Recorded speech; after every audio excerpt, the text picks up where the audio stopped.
مدنی دور کا یہ 49واں خطبہ ہے جس میں اموال یتامى کا تذکرہ ہے۔ مالی اصلاح کے تعلق سے جو گفتگو ہوئی تھی تو اس میں اموال یتامى اور خواتین کے مہر کا ذکر ہے۔ سماعت فرمائی یہ خطبہ جو مسجد طاہرہ مالیگاؤں میں 14/10/2011 عیسوی کو دیا گیا تھا۔ فإن خير الحديث كتاب الله وخير الهدي هدي محمد صلى الله عليه وسلم وشر الأمور محدثاتها وكل محدثة بدعة وكل بدعة ضلالة وكل ضلالة في النار۔ حضرات گرامی، خواتین اسلام، جناب محمد رسول اللہ صلی اللہ علیہ وسلم کی سیرت کے تذکرے میں ان اصول و ضوابط پر گفتگو چل رہی ہے جن اصول و ضوابط کو اللہ رب العالمین نے جناب محمد رسول اللہ صلی اللہ علیہ وسلم کے ذریعے سے ہم لوگوں کو مطلع کیا تھا اور ہم کو ہدایتیں دی تھیں۔ یہ ہدایتیں عمومی طور سے سن 4 اور سن 5 ہجری میں ہوئی ہیں۔ اس سلسلے میں بہت ساری ہدایتوں سے متعلق گفتگو گزر چکی ہے۔ فی الحال گفتگو مالی حقوق اور مالی نظام کے متعلق جاری ہے۔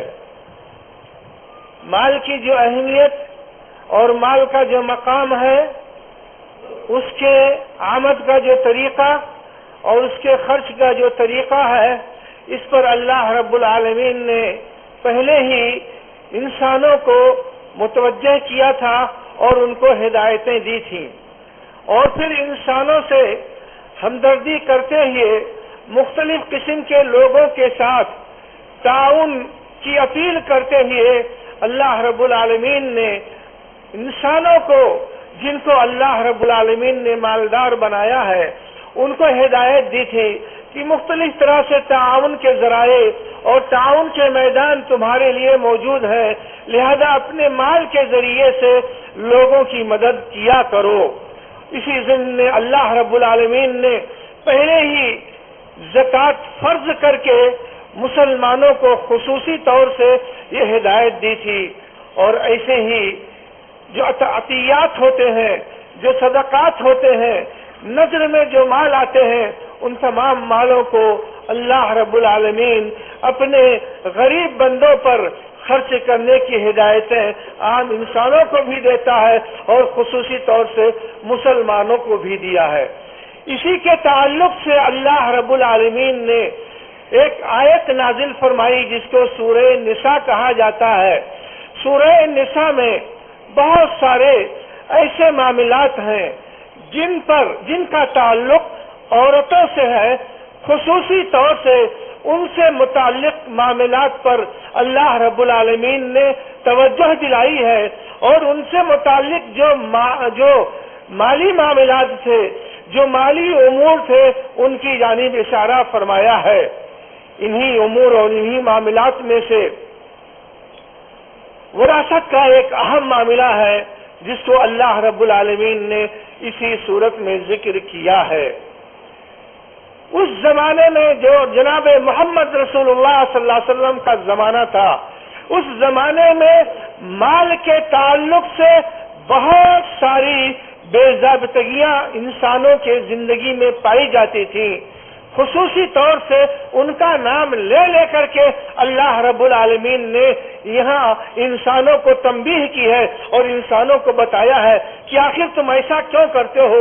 یہ چیزیں جو تمہارے لیے کسی بھی صورت سے جائز نہیں ہے، اخلاقی اعتبار سے بھی جائز نہیں ہے، حسب نسب کے اعتبار سے بھی جائز نہیں ہے، تو آخر اس طریقے سے بے اعتدالیاں، اس طریقے سے بے ایمانیاں، اس طریقے سے حلال چیز کو حرام میں تبدیل کر کے آخر کیسے تم استعمال کرتے ہو۔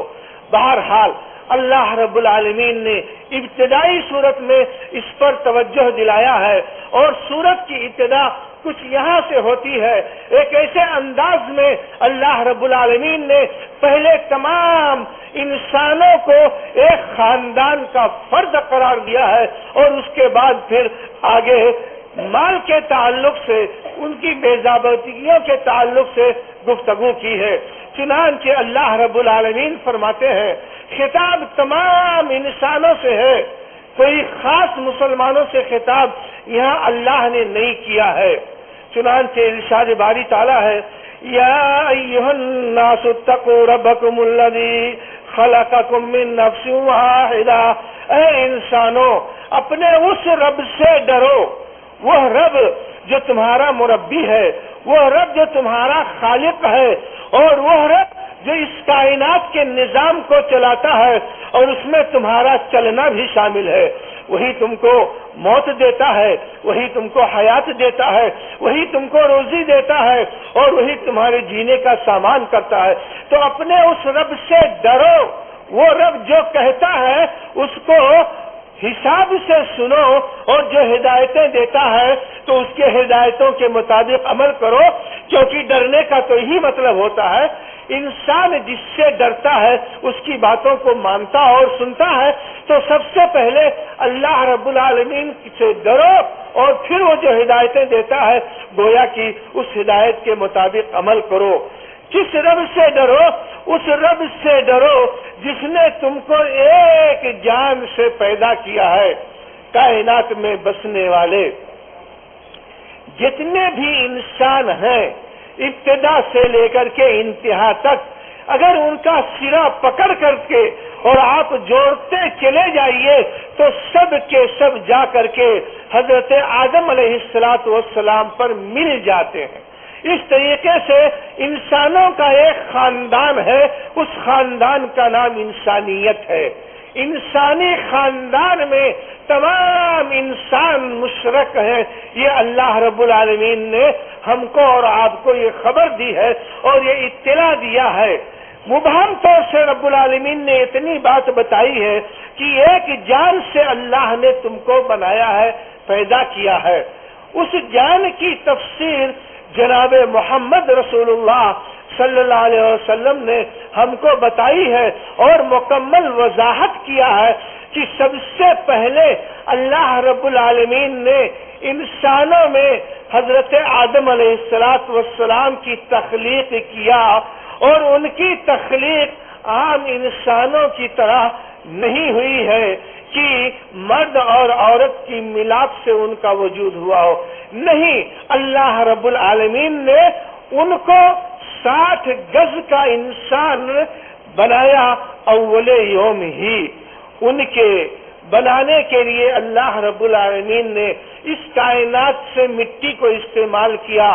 اس روئے زمین پر مختلف قسم کی مٹیوں کو، کہیں کی مٹی ملائم، کہیں کی مٹی سخت، کہیں کی کالی، کہیں کی پیلی، کہیں کی نمکین، کہیں کی کھاری، تو اس طریقے سے ہر قسم کو مٹیوں کو لے کر کے ملایا اور اس سے حضرت آدم علیہ السلام کے خاکے کو تیار کیا۔ اس خاکے کو تیار کرنے کے بعد جتنی چیزوں کی ضرورت انسان کے ڈھانچے کے اندر تھی سب اللہ رب العالمین نے بنا کے تیار کیا، اور اس کے بعد پھر اللہ رب العالمین نے اس میں روح پھونکا، اور اس طریقے سے انسان کی تخلیق سب سے پہلے حضرت آدم علیہ السلام کے ذریعے کی گئی۔ اب اس کے بعد وہ خلق منہا زوجہا، اور انہی سے، اسی نفس سے، آدم ہی کے نفس سے اللہ رب العالمین نے ان کے لیے بیوی بنایا، جن کا نام قرآن کریم میں تو نہیں لیکن رسول اللہ صلی اللہ علیہ وسلم نے بتایا کہ ان کا نام حوا تھا۔ تو حوا کو حضرت آدم علیہ السلام کے ذات سے اللہ رب العالمین نے بنایا۔ اس کی بھی وضاحت رسول اللہ صلی اللہ علیہ وسلم نے فرمائی اور کہا کہ دیکھو حضرت آدم علیہ السلام کی جو پسلی تھی، اس پسلی کے مدد سے اللہ رب العالمین نے پھر حضرت حوا کو بنایا۔ پسلی انسان کے جسم میں تمام ہڈیوں میں سب سے ٹیڑھی ہڈی ہوتی ہے، لہذا انسان کو خاتون کو اللہ رب العالمین نے مرد کے اس ٹیڑھی ہڈی سے بنایا، یہ بتانے کے لیے کہ خاتون کے اندر ٹیڑھاپا رہے گا، اور یہ جو ٹیڑھاپا ہے یہ انسانوں تمہاری اپنی حفاظت کے لیے ہے، یہ یاد رکھو۔ لہذا کسی ایسی خاتون کو تم اس روئے زمین پر نہ تلاش کرو جس کے اندر کچھ غصہ نہ ہو، جس کے اندر ٹیڑھاپا نہ ہو۔ کیوں؟ اگر خاتون بالکل سیدھی سادھی ایک دم اللہ کی گائے جس کو کہتے ہیں ویسے بنا دی جائے تب یہ خاتون اپنے آپ کی حفاظت نہیں کر سکتی۔ اللہ نے ان ٹیڑھی میڑھی پسلیوں کے درمیان تمہارے وجود کے لیے، تمہارے سانس کے لیے اللہ نے پھیپھڑوں کو ڈالا ہے، اور اللہ رب العالمین نے ان پسلیوں کے درمیان تمہارے دل کو ڈالا ہے۔ دل کی حفاظت اور تمہارے جگر کی حفاظت اور تمہارے جو ہے پھیپھڑوں کی حفاظت گویا کی یہی ٹیڑھی میڑھی ہڈیاں کر رہی ہے۔ لہذا جس کو اللہ نے جس شکل میں بنایا ہے اسی شکل میں تم کو اپنے ساتھ اس کو فٹ کر کے چلنا ہے۔ اگر تم اس کو مکمل سیدھا بناؤ گے تو اس کو بھی ختم کر دو گے، تباہ کر دو گے، اور اپنا بھی اس کے ساتھ ساتھ تباہ ہو جاؤ گے۔ آپ مشینوں میں دیکھیے کتنے سامان ان کو وہاں ٹیڑھے ہی لگائے جاتے ہیں، اس کو سیدھا کر کے آپ لگاؤ تو مشین میں وہ سامان لگ نہیں سکتا ہے۔ لہذا اللہ رب العالمین نے خواتین کو ان کی اپنی عزت اور ناموس کی حفاظت کے لیے کچھ نہ کچھ ان کے اندر مزاج میں سختی ڈال ہی دیا ہے، ٹیڑھاپا ڈال ہی دیا ہے، اور یہ ٹیڑھاپا یہ دراصل ان کا کمال ہے، جیسے کہ تمہارے جسم میں پسلیوں کے ٹیڑھاپے میں کمال پایا جاتا ہے۔ جی ہاں میرے بھائیوں، تو فرمایا رب العالمین نے کہ انسانوں، رب العالمین نے ایک مرد سے پہلے انسان بنایا اور پھر اسی مرد کے ذریعے سے اس کے جوڑے کو بنایا، اور پھر ان دونوں کے ذریعے سے حضرت آدم اور حضرت حوا علیہم السلام و تسلیم کے ذریعے سے کیا کیا؟ وَبَثَّ مِنْهُمَا رِجَالًا كَثِيرًا وَنِسَاءً۔ پھر اللہ رب العالمین نے ان دونوں کے ذریعے سے بہت سارے مردوں اور عورتوں کو اس روئے زمین میں پھیلا دیا۔ حضرت آدم علیہ السلام کو جب روئے زمین پر ڈال دیا گیا اور یہاں پر اتار دیا گیا، دونوں کو الگ الگ اتارا، اور کہا جاتا ہے کہ ان دونوں کی ملاقات مزدلفہ میں ہوئی جس کو جمع کہا جاتا ہے، اور اللہ رب العالمین نے پھر اس روئے زمین میں زندہ رہنے کے لیے اور ان کے نسل کو جاری رکھنے کے لیے کیا کرنا چاہیے، حضرت جبریل علیہ السلام کے ذریعے وہ طریقہ بھی ان کو بتایا، کیونکہ ان کو یہ سب طریقے معلوم نہیں تھے۔ تو اللہ رب العالمین نے حضرت جبریل علیہ السلام کے ذریعے وہ طریقہ بتایا کہ دنیا میں انسانی نسل کیسے پھیلے گی اور انسانوں کا وجود کیسے ہوگا۔ تو بہرحال اس کے ذریعے سے پھر اب آگے چل کر کے اس روئے زمین میں انسانوں کی پیدائش اللہ رب العالمین نے کیا۔ ان لوگوں کی تخلیق جو ہوئی تھی، ان کا جو وجود ہوا تھا وہ روئے زمین پر نہیں ہوا تھا، ان کے علاوہ جتنے انسان ہیں ان کا وجود روئے زمین پر ہوا ہے، اور دنیا میں اب جہاں بھی انسان پائے جاتے ہیں آہستہ آہستہ وہیں سے پھیلے ہیں، اور پھر آہستہ آہستہ مختلف قبیلوں میں اور مختلف جماعتوں میں بٹے ہیں۔ تو یہاں رب العالمین نے کہا کہ دیکھو، لہذا اللہ رب العالمین سے ڈرو۔ وہ اللہ رب العالمین اب تمام انسان اسی رب العالمین کا نام لے کر کے اسی کے حوالے سے آپس میں ایک دوسرے سے بھیک بھی مانگتے ہیں، یعنی ان کو یہ احساس ہے کہ ہم جب اللہ رب العالمین کا نام لے کر کے کہیں گے کہ بھائی اللہ کے واسطے دے دو تو وہ ضرور دے گا، کہ اتنا عظمت اور اتنا مقام اللہ رب العالمین کا انسانوں کے دلوں میں ہے۔ تو اس رب سے ڈرو نا جس رب کا نام لے کر کے تم اس سے بھی مانگتے ہو اور آپس میں بھی ایک دوسرے سے سوال کرتے ہو، اور والارحام، اور قطع رحمی سے ڈرو۔ جب بنیادی طور سے جتنے انسان ہیں تو ان کا خاندان ایک ہے، لہذا اب صلہ رحمی کا یہ تقاضا ہے کہ اپنے اپنے قرابت داروں کا خیال کرو۔ قرابت داری کی ابتدا سمجھیے کہ ماں باپ سے ہوتی ہے، اور یہ اس روئے زمین میں سب سے جو ہے گہری قرابت داری ہوتی ہے، اور اس کے بعد پھر اہل و عیال کی قرابت داری ہوتی ہے، اور پھر خاندان کی قرابت داری ہوتی ہے، اور اس طریقے سے بڑھتے بڑھتے یہ قرابت داری پورے انسانوں میں پھیلتی ہے۔ ہاں، وہ قرابت داری جو اللہ رب العالمین کی ہاں فرض کے طور پر مطلوب ہے، وہ قرابت داری 4 پشتوں تک جاتی ہے۔ اس کے بعد فرض کے طور پر نہیں مطلوب ہے، یعنی اگر آپ نہیں بھی کرو گے تو گنہگار نہیں ہوگے، لیکن سنت کے طور پر، استحباب کے طور پر وہ قرابت داری تمام انسانوں سے پھر مطلوب ہے، خواہ وہ مومن ہو خواہ وہ کافر ہو۔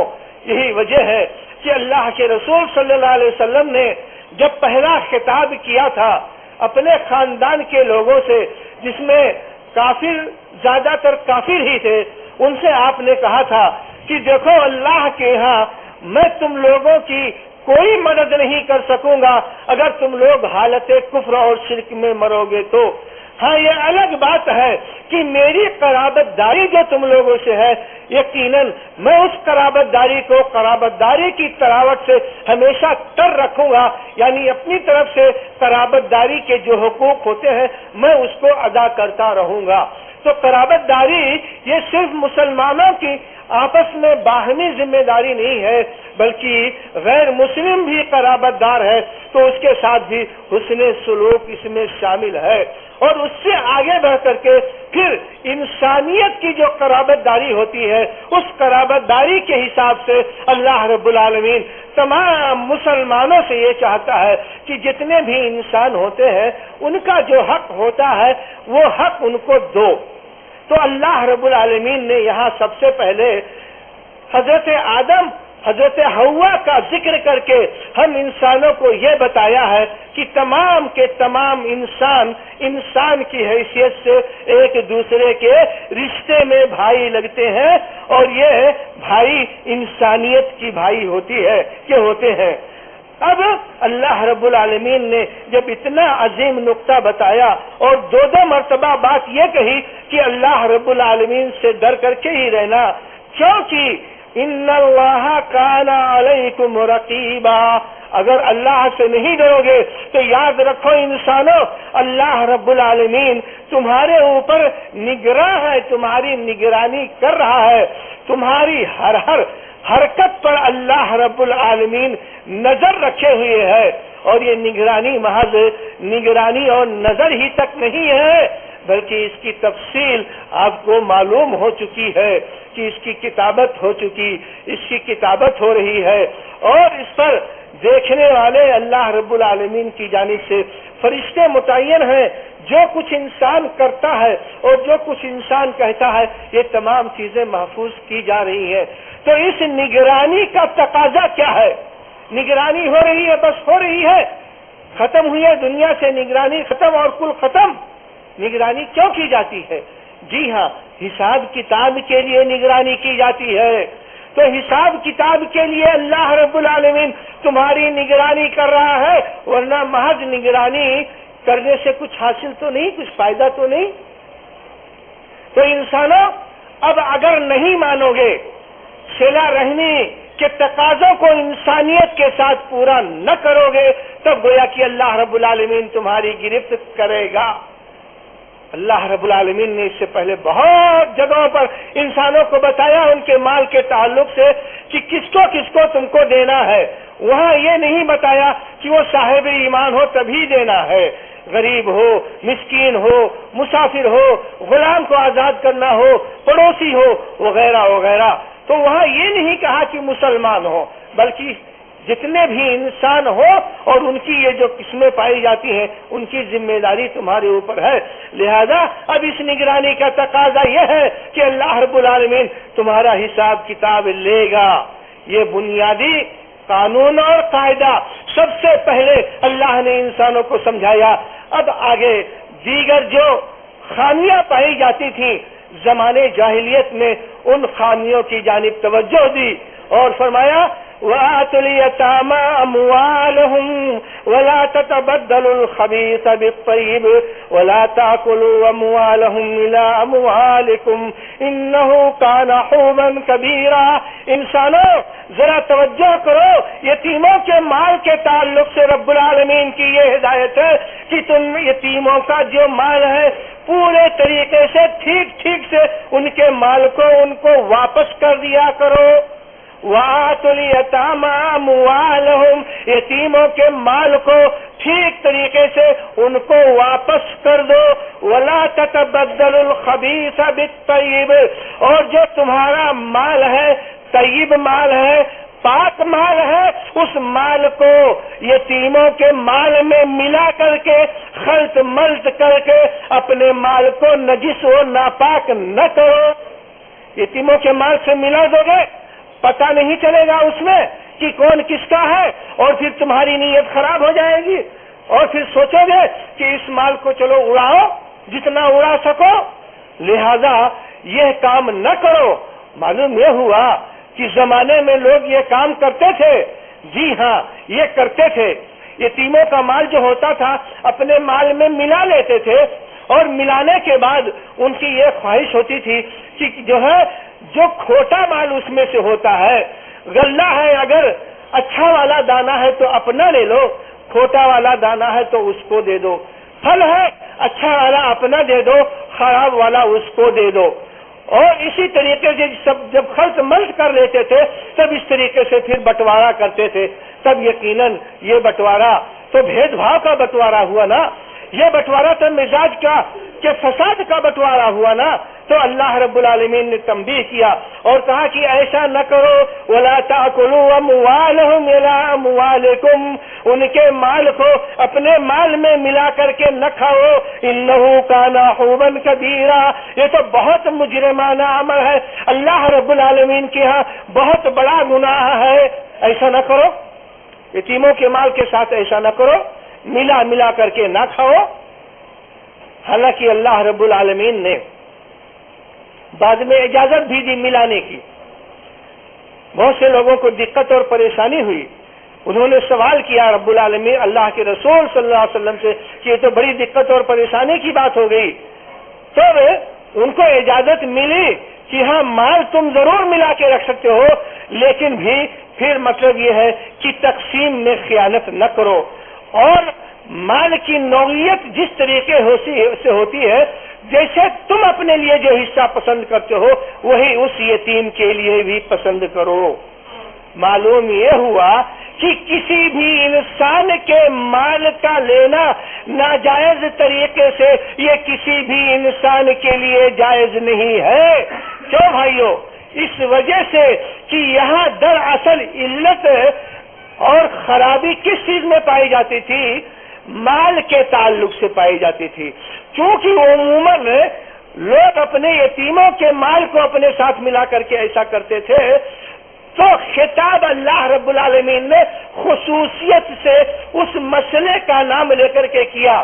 لیکن دراصل جو بھی خطاب اللہ کا حکم ہوتا ہے تو جو اصل مقصد ہوتا ہے جس کو علت کہا جاتا ہے شریعت کی نگاہ میں، تو اس علت میں جتنی بھی چیزیں شریک ہوتی ہیں سب کا حکم ایک ہوتا ہے. معلوم یہ ہوا کہ ناجائز طریقے سے کسی بھی انسان کے لیے درست نہیں ہے کہ وہ کسی بھی انسان کے مال کو کھائے. چوری کے ذریعے، بے ایمانی کے ذریعے، رشوت کے ذریعے، سود کے ذریعے اور جتنے بھی ناجائز طریقے ہوتے ہیں، کسی بھی طریقے کو استعمال کر کے ایک انسان دوسرے انسان کے مال کو نہ کھائے. بہت بڑا رواج پھیلا ہوا تھا زمانے جاہلیت میں. اس قسم سے مالی بے ضابطگی بہت پائی جاتی تھی. وہاں پر سود لینا، اس کا کاروبار کرنا، رشوت اور دنیا بھر کی اور جو ہے مال کے سلسلے میں جو ہے بے ضابطگی عام طور سے پائی جاتی تھی. لہذا اللہ رب العالمین نے اسی سن 4 ہجری میں اس مسئلے پر بہت سختی کے ساتھ، بڑی وضاحت کے ساتھ اللہ رب العالمین نے ہم انسانوں کی توجہ دلائی، اور ماحول اور معاملہ میں جہاں قرآن نازل ہوتا تھا مسلمانوں کا تھا، لہذا خصوصی طور سے سب سے پہلے یہ اس کے مخاطب ہوا کرتے تھے۔ آگے فرمایا وَإِنْ خِفْتُمْ أَلَّا تُقْسِطُوا فِي الْيَتَامَىٰ فَانكِحُوا مَا طَابَ لَكُم مِّنَ النِّسَاءِ مَثْنَىٰ وَثُلَاثَ وَرُبَاعَ فَإِنْ خِفْتُمْ أَلَّا تَعْدِلُوا فَوَاحِدَةً أَوْ مَا مَلَكَتْ أَيْمَانُكُمْ ذَلِكَ أَدْنَىٰ أَلَّا تَعُولُوا۔ یہاں بھی گفتگو یتیموں کے تعلق سے ہے۔ پہلی آیت میں یتیموں کے تعلق سے گفتگو ہے، وہاں یتیم سے مراد عام یتیم ہے، چاہے مذکر ہو چاہے مؤنث ہو۔ یہاں یتیم سے مراد مؤنث یتیم ہے، یتیم بچیاں ہیں۔ بچوں کے تعلق سے پہلے گفتگو کی، پھر بچیوں کے تعلق سے گفتگو کی، اور وہاں بھی ان کے تعلق سے جو زیادتی کی جاتی تھی مال کے اعتبار سے، اس زیادتی کو یہاں اللہ رب العالمین نے ذکر کیا اور انسانوں کو زیادتی کرنے سے منع فرمایا۔ اس کی تشریح حضرت عائشہ رضی اللہ تعالی عنہا کی روایت میں ہے۔ انہوں نے یہ ذکر کیا کہ کفار کا اپنا یہ طریقہ تھا کہ اگر کوئی یتیم لڑکی ان کی نگرانی میں ہوتی تھی، لڑکی مالدار رہتی تھی، لڑکی حسین و جمیل رہتی تھی، تب اس سے نکاح کرتے تھے۔ اگر مالدار رہتی تھی، حسین و جمیل نہیں رہتی تھی، تو نکاح کرنے میں ٹالو مٹول کرتے تھے تاکہ زیادہ سے زیادہ دن تک اس کے مال کو استعمال کریں۔ بڑے لمبے دنوں تک اس کو لٹکائے رہتے تھے، یا تو کہیں ایسی جگہ اس کا نکاح کرتے تھے کہ اس کے مال پر اپنا قبضہ برقرار رکھیں۔ جو لڑکیاں مالدار ہوتی تھیں اور حسین و جمیل ہوتی تھیں تو خود وہ ان سے اپنا نکاح کرنا چاہتے تھے، نکاح کر لیتے تھے۔ نکاح کرنے کی صورت میں ان کی جائیداد پر مکمل قبضہ کر لیتے تھے، اور جو حق مہر ہوتا تھا وہ مہر بھی ان کو نہیں دیتے تھے۔ تو دو خرابیاں پائی جاتی تھیں ایک وقت۔ ایک تو خواتین کا مہر نہیں دیتے تھے، اور دوسرے جو یتیم بچیاں ہوتی تھیں ان کے تحویل میں تو ان کی جائیداد پر قبضہ کر لیتے تھے، اور پھر وہ بے یار و مددگار گویا کی ہو جاتی تھی۔ یہ سسٹم زمانے جاہلیت میں رائج تھا۔ تب اللہ رب العالمین نے اس مالی سسٹم کو ختم کرنے کے لیے اور خواتین کے حق مہر کو اور ان کی اپنی جائیداد کو دلوانے کے لیے قرآن کریم کی یہ آیت نازل فرمائی سورہ نساء میں، یعنی عورتوں والی سورت۔ نساء کے معنی خواتین، تو خواتین کی صورت ہے میرے بھائیوں۔ اس صورت میں اللہ رب العالمین نے یہ حکم دیا۔ کیا حکم دیا کہ وَإِنْ خِفْتُمْ أَلَّا تُقْسِطُوا فِي الْيَتَامَىٰ، اگر تم کو یہ ڈر ہے کہ یتیم بچیوں کے تعلق سے تم انصاف نہیں کر سکتے تو گویا کہ ان سے نکاح نہ کرو، فَانكِحُوا مَا طَابَ لَكُمْ، بلکہ جا کر کے دوسری عورتوں سے نکاح کرو جو تمہاری نگرانی میں نہیں ہے، ان میں سے جاؤ اپنے پسند کے مطابق، جس سے چاہو اس سے نکاح کرو، چاہو تو دو سے کرو، چاہو تو تین سے کرو، چاہو تو چار سے کرو، اس سے زیادہ نہیں کر سکتے۔ یعنی بیک وقت کوئی بھی مسلمان اپنی نکاح میں، اپنی زوجیت میں 4 عورتوں سے زیادہ نہیں رکھ سکتا۔ یہی وہ آیت ہے جس میں اللہ رب العالمین نے تعدد ازدواج جس کو کہا جاتا ہے اس کی اجازت دی ہے، اور یہ اجازت اللہ رب العالمین نے شرط کے ساتھ دیا ہے۔ کہا ہے کہ اگر تم یتیم عورتوں کے ساتھ ظلم و زیادتی اگر کرتے ہو تو ان سے نکاح نہ کرو، دوسری خواتین سے جو تم کو اچھی لگے ان سے کرو، یعنی نکاح ایسے خاتون سے کرو جو پسندیدہ ہو۔ اور پھر اگر تمہارے پاس استطاعت ہے، تمہارے پاس طاقت اور قوت ہے تو دو رکھو، دو سے اللہ نے شروع کیا ہے، دو رکھو، تین رکھو، چار رکھ سکتے ہو۔ جناب محمد رسول اللہ صلی اللہ علیہ وسلم کے زمانے میں، زمانے جاہلیت میں لوگ کئی عورتیں بیک وقت رکھتے تھے۔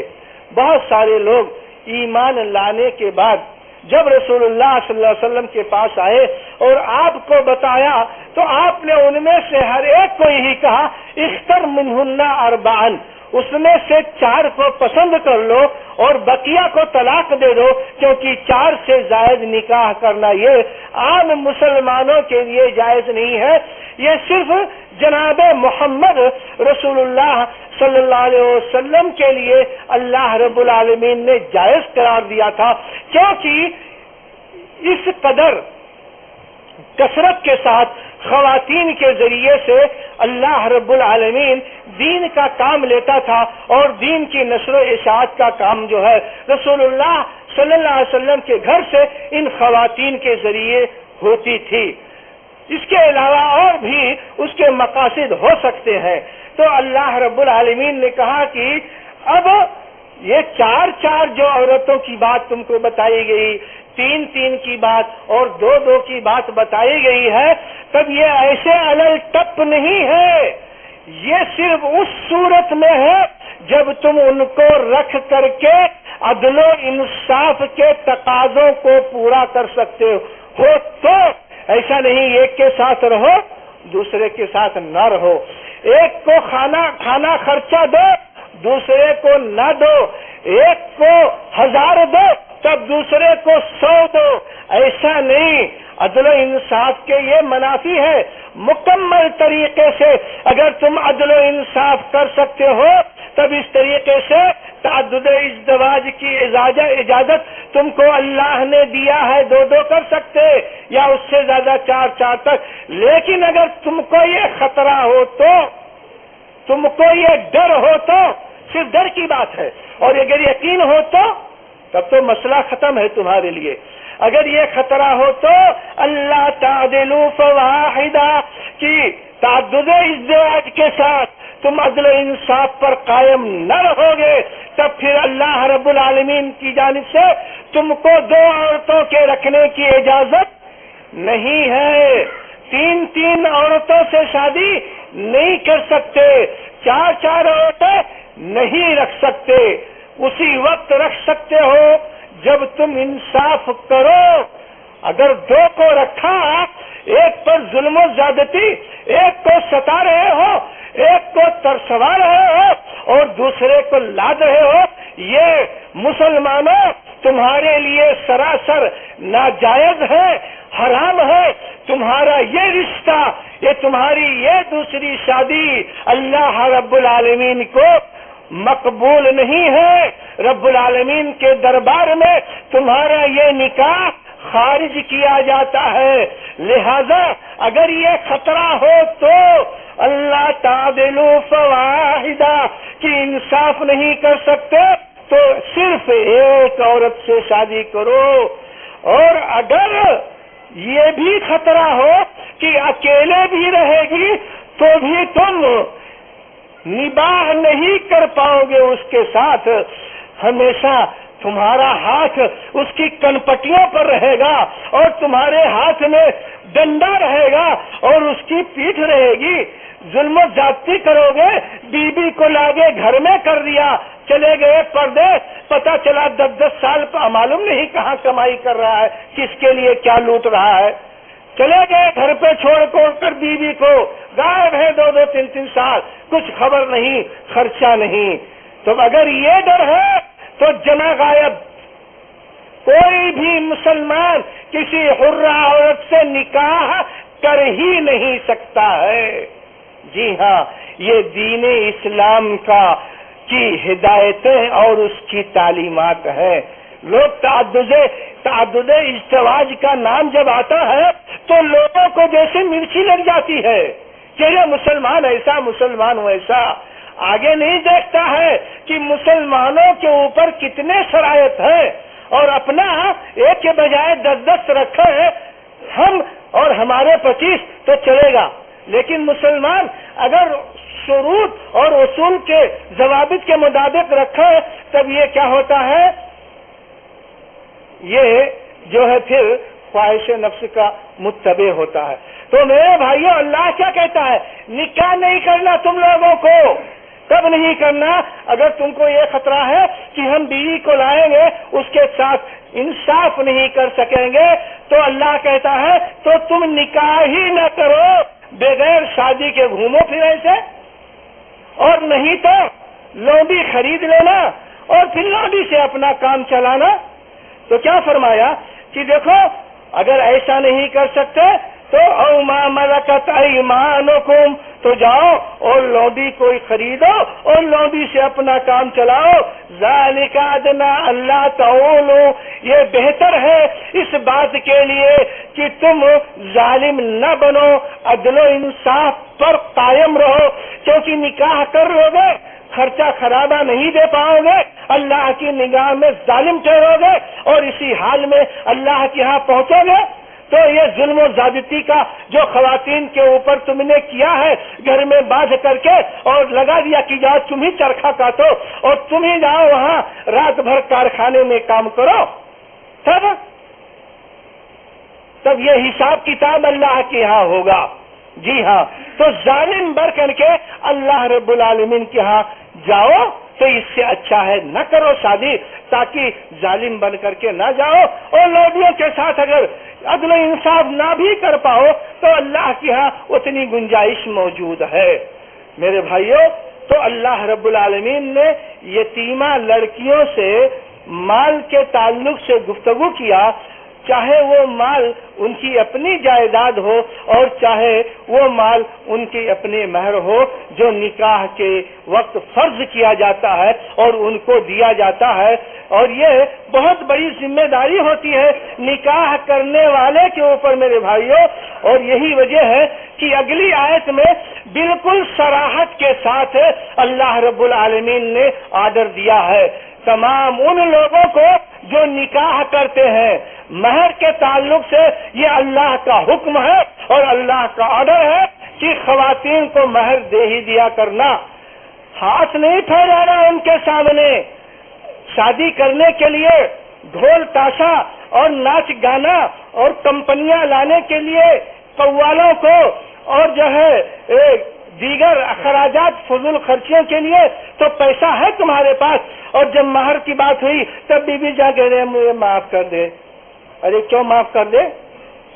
فقیر ہو گیا پہلے ہی دن، کلاش ہو گیا، سب کچھ کیا تب نہیں فقیر تھا، تب تو دلہا بن کر کے اور وہ تاج سر پر کے رکھ کے تاج شاہی اور گھوڑے پر بیٹھ کر کے ایسے رواب سے چلتا ہے کہ اس کے مقابلے میں اس روئے زمین پر آج کوئی نہیں، اور جب بیوی کے پاس زیادہ معاف کر دے، یہ کیا ہے جی؟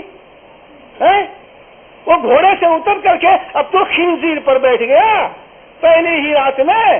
اللہ کیا کہتا ہے؟ وَآتُوا النِّسَاءَ صَدَقَاتِهِنَّ نِحْلَةً فَإِن طِبْنَ لَكُمْ عَنْ شَيْءٍ مِّنْهُ نَفْسًا فَكُلُوهُ هَنِيًّا مَّرِيًّا۔ انسانوں، مسلمانوں، جو اللہ رب العالمین نے تمہارے اوپر مہر فرض کر دیا ہے نا، تو اس کو بڑے خوشی خوشی سے دینا۔ جتنے خوشی سے شادی کرتے ہو اتنے خوشی سے دینا، ایسا نہیں دل مروڑ کر کے، نہیں، خوشی سے دینا ہے تم کو، دکھ کے ساتھ نہیں دینا ہے۔ جیسے ساری دنیا کو بلا لیا بارات میں جانے کے لیے، اب دونوں قاعدے سے۔ جی ہاں، یہ ایسا حکم ہے جو واجب ہے ہر فرد پر میرے بھائیوں۔ ہم لوگوں کے ہاں اپنے جو بہت سارے لوگ یہاں بیٹھے ہیں ماشاءاللہ، بہت اچھے اچھے لوگ ہیں، بڑے بڑے چودھری بھی ہیں، اچھے اچھے سیٹھ بھی ہیں، لیکن شاید کم ہی لوگ ایسے ہوں گے جنہوں نے خواتین کو مہر دیا ہوگا۔ ہمارے یہاں یوپی میں مہر دینے کا جیسے رواج ہی نہیں ہے، خالی بھیک مانگنے کا رواج ہے عورتوں سے۔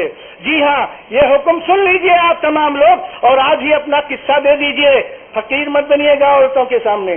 وَآتُوا النِّسَاءَ صَدَقَاتِهِنَّ نِحْلَةً، اور عورتوں کو وہ مہر جو اللہ نے ان پر فرض کیا ہے خوشی خوشی سے تم کو دینا ہے.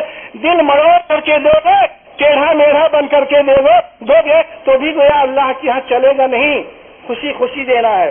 جی ہاں, فَإِن تِبْنَ لَكُمْ عَنْ شَيْءٍ مِّنْهُ نَفْسًا, اگر اپنے خوشی سے وہ تم کو دے دے تو الگ بات ہے, جاؤ چائے پیو, چھکم پان کھاؤ, اڑاؤ, مزہ کرو, لیکن زبردستی نہیں کرنا, خوشی خوشی سے.